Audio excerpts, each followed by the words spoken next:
So in this video, I'll be reading an article about the Atari Mega 4.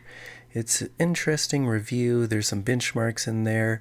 They reference the Atari ST, so 1040, and then I think it's 540 is the other ST. But this should be a pretty helpful video for you to wrap your mind around Atari. These are computers that use the 68,000 processor. By Jim Kent, a new version of the ST with 4 megabytes of RAM and a graphics coprocessor. The Atari Mega 4 is an improved ST in a new box, along with 4 megabytes of RAM, a blitter bit block transfer chip, an expansion slot, and new ROMs. The Mega 4 has an 8 MHz 68,000 coprocessor, an internal 760K byte 3.5-inch floppy disk drive, and 10 megabyte hard disk drive direct memory access port.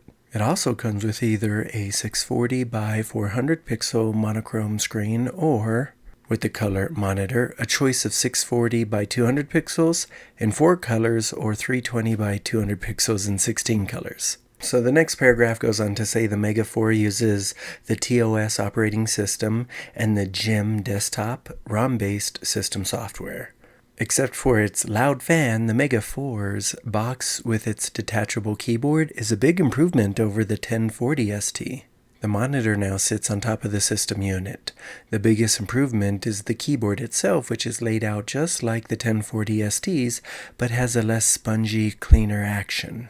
The keyboard is attached to the CPU with a coiled phone cord that stretches to a length of about 8 feet. The footprint of the CPU and monitor is reasonably small, about 14 inches square. Overall, the packaging takes up considerably less disk space than the 1040 ST does. My review came with an SH204 20 megabyte hard disk drive.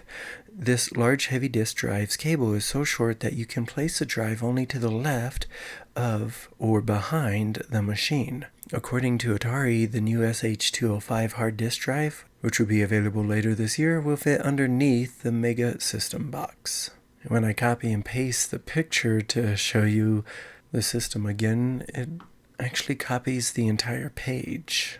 The most interesting new feature of the Mega 4 is the Atari Blitter. This piece of custom silicon speeds up graphics operations, especially rectangle fills and moves, and text moves. Software that makes graphics calls through the GIM VDI or the Line A traps, or that uses BIOS calls for text, will speed up noticeably. GIM-based programs, particularly First Word and the GIM desktop itself, are more pleasant to use with the Blitter. The Atari Blitter can perform the standard Boolean operations, for example, move, or, and XOR. Anyways, his point is that the Atari Blitter can perform the standard Boolean operations on a source and a destination bitmap. More important, it can shift the source so the screen can be quickly scrolled 1 pixel at a time. It has a 16-word pattern mask for halftones and patterns. An esoteric but potentially powerful feature of this Blitter is the smudge bit.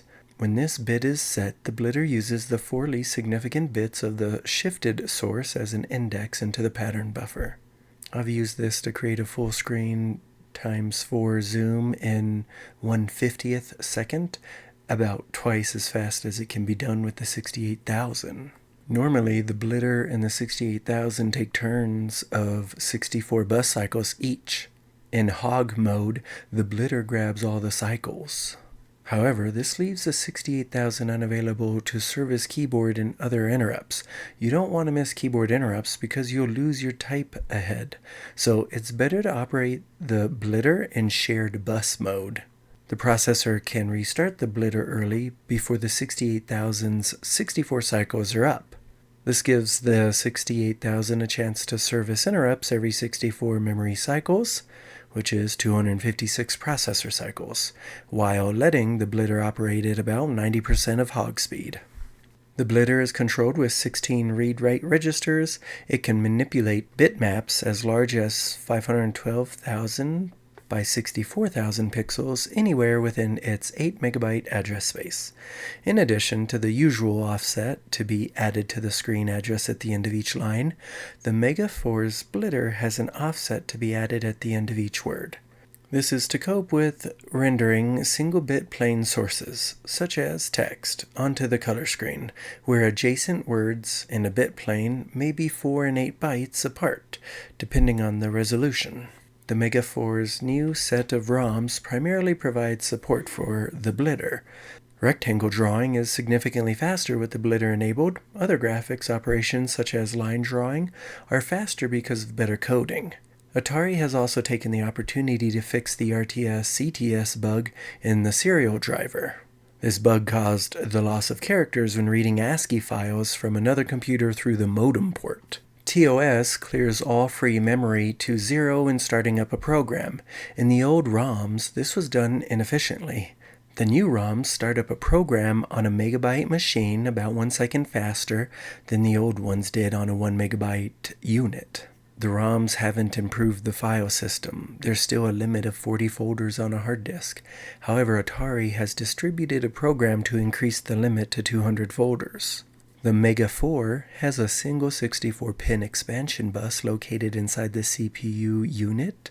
Essentially, it's a tap into the existing 68,000 bus. This should be a boon to third-party hardware developers and custom hardware hackers who previously had to content themselves with the cartridge slot.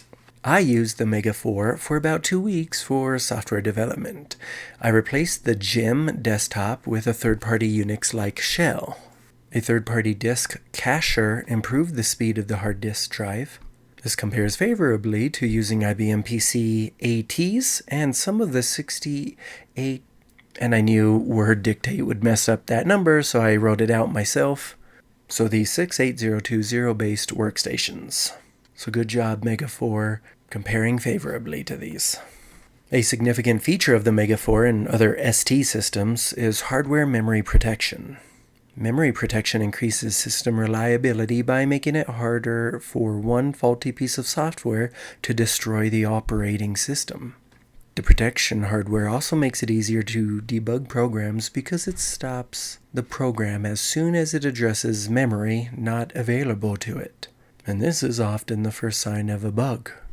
The lower 2,000 bytes of the system's memory map and anything past the end of RAM are protected.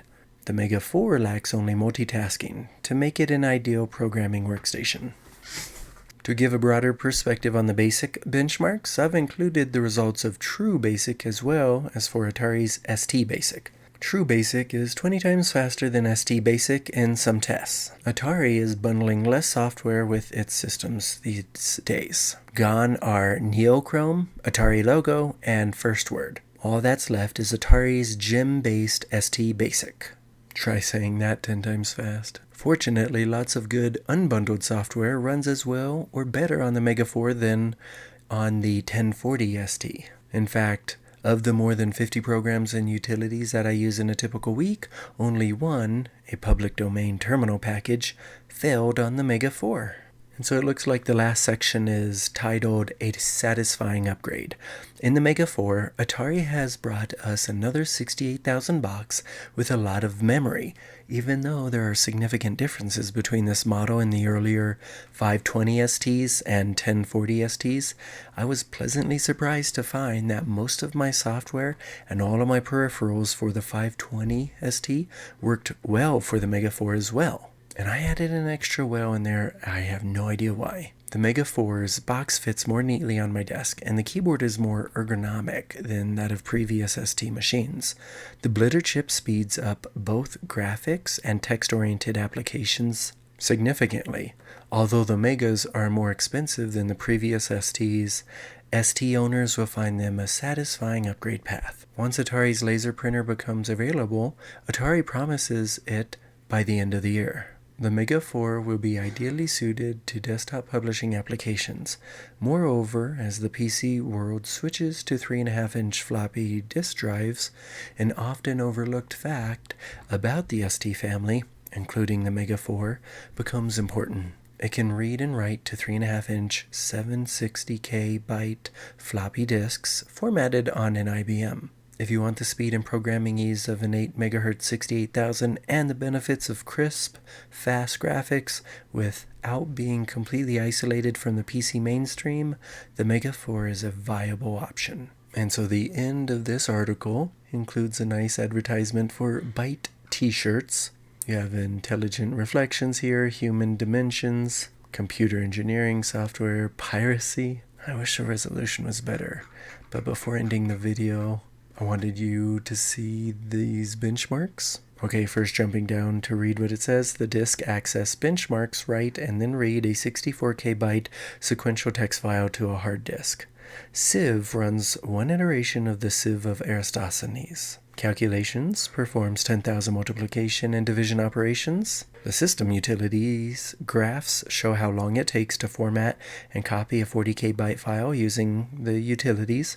The spreadsheet tests load and recalculate a 25 row by 25 column ACalC spreadsheet, and the Atari ST tests were performed using TOS and ROM, Atari ST Basic, and the ACalC spreadsheet, while the Mega 4 tests were identical except for the addition of the True Basics benchmarks. So sure, I talked plenty for you to pause at the bottom if you wanted to read that, and then here I'm at the top. You could pause at the end of the video, but here is where I'm stopping. So as always, thanks for watching.